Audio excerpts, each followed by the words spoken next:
Bienvenue sur Afrique Sport pour ce numéro des rumeurs du mercato que nous débutons à Tottenham. Le club est à la recherche d'un entraîneur pour pallier le départ de José Mourinho. Si le nom de Julian Nagelsmann circule beaucoup, les Spurs auraient un autre nom en tête, comme nous le révèlent les médias Sport Italia. En effet, le club londonien aurait entamé des discussions avec l'entourage de Mauricio Sarri, libre de tout contrat depuis son départ de la Juventus Turin au mois d'août. Le coach italien serait également dans le viseur de l'AS Rome. Partons en Italie d'ailleurs, c'est l'une des belles affaires à saisir en vue de ce mercato d'été qui approche. En fin de contrat avec l'Olympique lyonnais, l'attaquant Memphis Depay ne prolongera pas. Concernant son avenir, l'international néerlandais dispose de plusieurs touches, dont une très sérieuse avec la Juventus Turin. Selon les dernières informations de Tuttosport, ce dernier aurait reçu une proposition de la part des Bianconeri. Pour le moment, le natif de Mordrecht n'a pas encore répondu. Il attendrait un signe de FC Barcelone qui serait sa préférence pour l'année prochaine. Un passage en Espagne, blessé depuis de longues semaines, Philippe Coutinho pourrait ne pas retrouver les terrains cette saison. Sous contrat jusqu'en juin 2023, l'international brésilien disposerait d'un bon de sortie pour quitter le FC Barcelone lors du prochain mercato. Concernant son avenir, le joueur de 28 ans pourrait faire son retour sur les pelouses de Premier League. En effet, selon les dernières informations de Todo Fichajes, le natif de Rio de Janeiro serait sur les tablettes d'Everton. L'Étophis serait prêt à mettre 40 millions d'euros sur la table.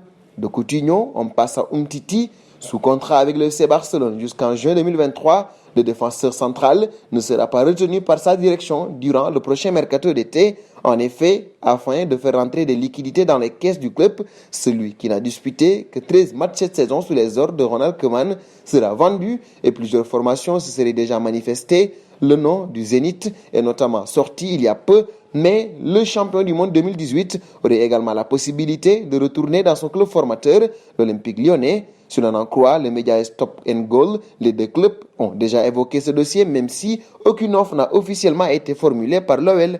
Parlons de Neymar, il retarderait sa signature depuis plusieurs semaines désormais. En effet, l'international brésilien n'aurait pas perdu espoir de retrouver Lionel Messi en Catalogne, mais son transfert sera officiellement réalisable durant la prochaine fenêtre des transferts. Si l'on en croit le média ibérique, la Quattro, les Blaugrana ne seraient pas contre récupérer leur ancien joueur, mais n'auraient pas les finances pour valider cette transaction.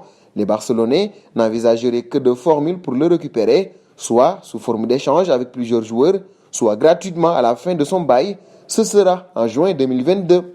Nous terminons ce journal avec Eric Bailly. Il a récemment refusé une prolongation. Pour utiliser, ce dernier souhaite changer d'air lors du prochain mercato d'été. Concernant son avenir, l'international ivoirien pourrait prendre la direction de l'Espagne. Selon les dernières informations du média Team Talk, le natif de Béguinville serait fortement courtisé par le Betis Séville à la recherche d'un défenseur pour parier le départ d'Aïssa Mandi. Le club andalou pourrait rapidement formuler une offre. Le club mancunien estime le joueur de 27 ans à 15 millions d'euros. Et nous arrivons au terme de ce journal que nous fermons avec la question du jour. Coutinho doit-il aller se relancer à Everton? Vos réponses seront attendues en commentaire. En attendant, n'hésitez pas à vous abonner sur Afrique Sport pour ne rien manquer du football continental et international.